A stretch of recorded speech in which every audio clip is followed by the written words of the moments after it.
What is the spiritual dream meaning of animals? So, let's talk about the work of one woman, Clarissa Pinkola Estes. It all starts with this terrifying dream she kept having. A jaguar was stalking her. Now think about that. What if that jaguar wasn't the threat? What if it was the only thing keeping her alive? Look, by all accounts, she never should have made it. Her life started with the absolute trauma of being abandoned the moment she was born. And she was raised by Hungarian immigrants, deep in the rural Midwest. Imagine this world. It's just filled with these stories of old-world spirits. They talked about them as casually as they talk about the weather.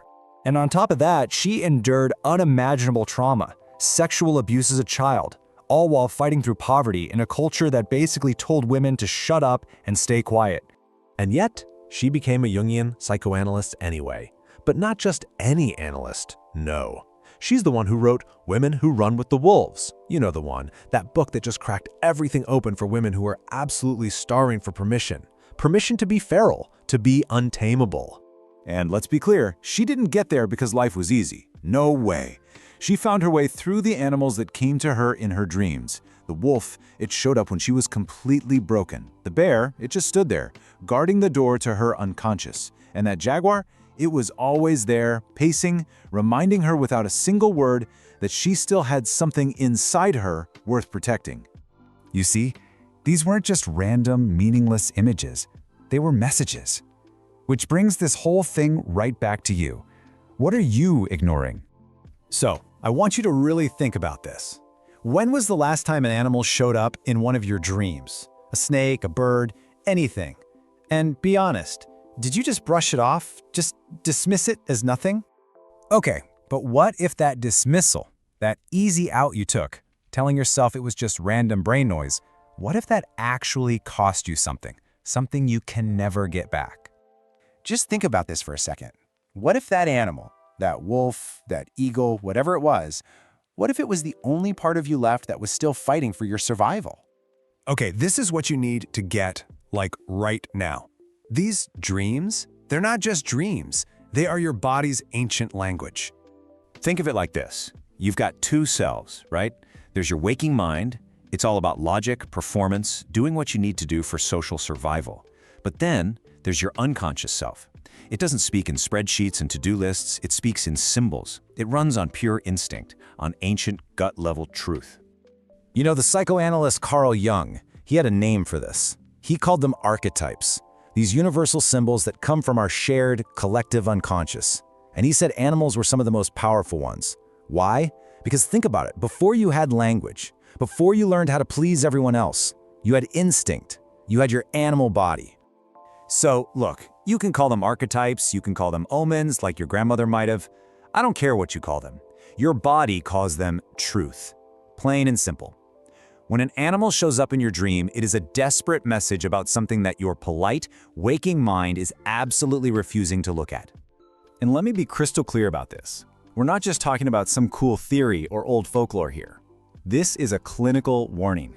This is a life or death matter, and I'm not being dramatic. I'm not speaking in metaphors. I am speaking clinically. Here are the facts. Women who ignore these signals from their unconscious, you know, that recurring nightmare, the dream about a wounded animal, they are statistically more likely to stay in harmful relationships longer. They're more likely to put off getting help for depression and anxiety, and this is the killer, they disconnect from their own intuition right when they need it the most. And please, don't write this off as some kind of spiritual woo-woo. We have the data. Even mainstream clinical practices like cognitive behavioral therapy show that when you integrate dream analysis into the work, it can actually accelerate healing. It helps rebuild self-trust. Learning to read the animals in your dreams isn't just a fun little exercise. It is some of the most necessary psychological work you can possibly do. So let's go back to Estes for a second. She spent decades, just listening to women tell her these dreams. And she saw what happened when they finally got the message. I mean, they left abusive partners. They turned around and fought for themselves. They healed. They roared. They found their way back. Because that's the whole point. The animal dream isn't some weird mystery you're supposed to just admire from far away. It's a map. And without that map, you're lost. So start listening. Don't wait. Start tonight. Part 2. All right, let's get right into it. 10 variations on a dream, 10 urgent messages. And there's one truth that cuts through all of them. Your unconscious is talking to you, and you absolutely must answer. This isn't about passive interpretation, it's a call to action. So, we're starting with the primal stuff, the wild within. These are the dreams about your raw instinct, your power, and the boundaries you're either defending or letting crumble. First up, the wolf. Now, is it running free in your dream, or is it wounded and caged? Because if that wolf is running free, your soul is screaming at you to get back to your pack. You've been isolated for way too long. But if that wolf is caged, that's you. You're the one suppressing your instincts to keep some kind of false peace. You have to stop. It's eating you alive from the inside out. So here's the bottom line. Who is your pack? And I mean right now. Think of the one person who never, ever asks you to be smaller. Write their name down. That's your person. And you're going to prioritize them this week. Period. Okay, next, the bear. The bear is the absolute guardian of your boundaries. If you see a peaceful bear, your psyche is telling you to rest and to do it without an ounce of guilt. But if that bear is threatening you, wake up. A boundary has been crossed and your unconscious is sounding the alarm. Your move? It's simple. Say no. I want you to find one thing this week, one single obligation you only said yes to out of fear, and you're going to say no. You don't need to explain yourself. The bear doesn't, neither do you. Now for the horse. This is a direct line to your life force, your raw power. If a horse throws you in a dream, it's a huge sign you're trying to force something that just isn't working. And a sick horse, that's not some vague symbol. It's a blaring alarm. Something is draining your power right now. So you've got to get brutally honest with yourself and ask two things. First, what are you forcing that just refuses to move? And second, what are you holding on to that's already dead? The answer is your freedom. All right, let's shift gears. We're moving to the next group, the messengers of transformation. These dreams, they signal change that is deep, difficult, and totally non-negotiable. Okay, listen. When a snake shows up in your dream, it is not a threat.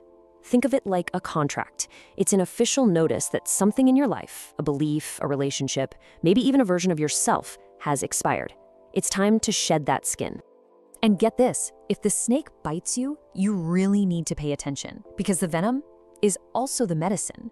The very thing that is causing you the most pain in your life right now is the exact catalyst you need for your transformation. The instructions here are crystal clear. Step 1, identify a role you're playing, the peacemaker, the strong one, whatever, that is literally costing you your health. Step 2, ask yourself, what would happen if I just shed it? What would happen if I stopped? Step 3, take one small, real step in that direction. Birds are all about perspective. Dreaming of an eagle, it's telling you to rise above the daily noise and see the bigger pattern. An owl? That's a warning. Pay attention to what's being done in the dark, what's being hidden. And a bird with a broken wing? That's a creative gift inside you that you've just stopped nurturing. So what was it? That creative calling you buried? I want you to identify it and give it 30 minutes this week. Not when you have time, not someday, now. An insect swarm is different. This is the collective unconscious pushing its way through. These are all the little thoughts, the fears, the tiny compromises that have been building up under the surface, and now there are just too many of them to ignore. The message here is a direct confrontation. I want you to name the small daily compromise you make, that tiny betrayal of your own values that you've been telling yourself doesn't matter. It's not harmless. It's poison. Okay, our final group of messengers, these are your inner architects. They're all about your intuition, your loyalty, and the very narrative you're building for your life. The cat is a direct line to your gut, to your intuition. Is it purring or is it hissing? If it's a purring cat, you're in alignment. Trust that decision you've been second-guessing. But a hissing cat, that means your intuition is screaming at you about something that you are actively choosing to ignore. And the dog? That's all about loyalty. A faithful dog means you are genuinely loved. Don't take that for granted. A sick or abandoned dog means you're neglecting your own deep need for connection. But an aggressive dog? That's a serious warning. A loyalty you have in your life has become unsafe. And that brings us to the spider. The spider is the weaver. It weaves reality. And the question it asks is simple, and it is devastating. Are you caught in a web someone else built? or are you the one building it? And now we've arrived at the final warning. This is, without a doubt, the most urgent message your unconscious will ever send you. If you dream of an animal that is dying, I need you to listen very carefully. This is not a metaphor. It's a countdown. Because you are the animal. That dying creature represents a part of you that you have starved. Your spirit, your creativity, your voice. It's you. You're the one who is dying by degrees.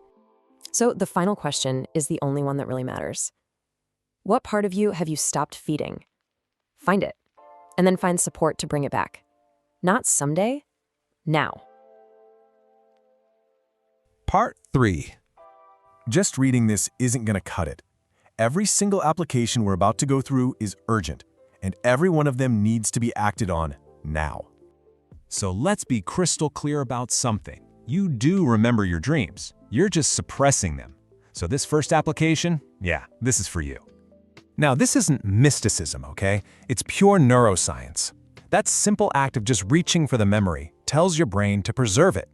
You do this, and in just 14 days, your dreams will come back. I guarantee it. Think about it. You've been making huge life decisions without talking to the one part of you that actually knows what you need. That stops right now.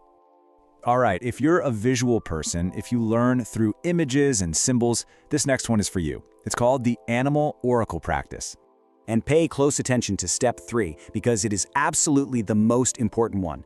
Do not read the book first. Before you let someone else tell you what that card is supposed to mean, you have to decide what it means to you. Ask yourself this question. Where do I feel it in my body? What part of my life is this animal speaking to right now? And trust that first gut reaction. You're going to be right way more often than you think, and that really matters. You know, you've been taught your whole life to distrust your own perception. Well, this practice, this is how you start taking that power back, one day at a time. Okay, now for those of you who work things out on the page, this is a somatic writing technique, and that just means writing to connect with the wisdom in your body. It's called the animal letter. This isn't just regular journaling. This is a technique that's actually used in trauma therapy to get past your own intellectual defenses and tap into knowledge your body has been holding on to for years. Let the animal answer you. Just let it say what you already know deep down. And every single day you put this off is another day you're choosing to operate without critical information about your own life. This one is for anyone who feels stuck in their own thoughts, totally disconnected from their body. This is the body scan for animal energy. I want you to just sit, breathe, and ask yourself this question, and be brutally honest. Not the animal you wish you were. What animal are you actually feeling in your cells in this exact moment? Are you a cornered rabbit with your heart just hammering? A coiled snake, tense and just waiting? Are you a spent horse, staying on your feet only out of sheer habit? Or are you a wolf who has been silent for far, far too long? Name it. Then ask what that animal needs and give it that one thing today. You see, you've been translating this language as weakness, as anxiety, as something you need to fix. It's not. It's data. You need to start reading it. Look, nobody heals alone. This next practice, the dream circle, is for the woman who knows deep down that she needs community to really thrive. This is such an ancient practice. It's about collective intelligence. Just find 2 or 3 women that you genuinely, truly trust and witness each other's dreams. No advice, no trying to fix anything.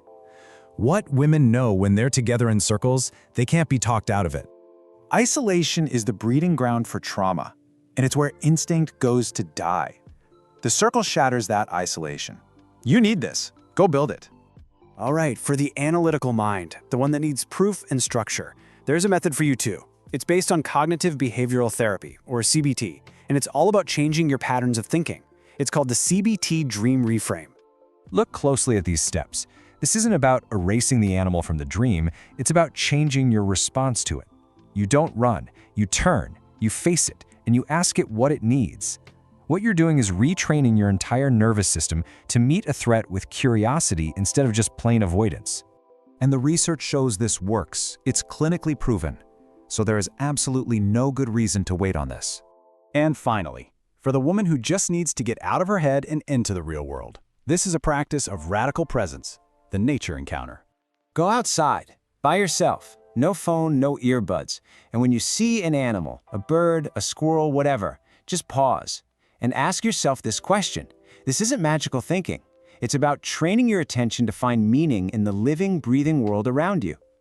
That feeling of being disconnected from your instinct and that feeling of being disconnected from nature, they are the exact same wound. You have to heal it. She is not lost. She is waiting, and she is speaking to you. She sends you animals in the night because, frankly, it's the only way you will listen anymore. She's been speaking to you this entire time. Now, it's time to listen. Your entire life depends on it.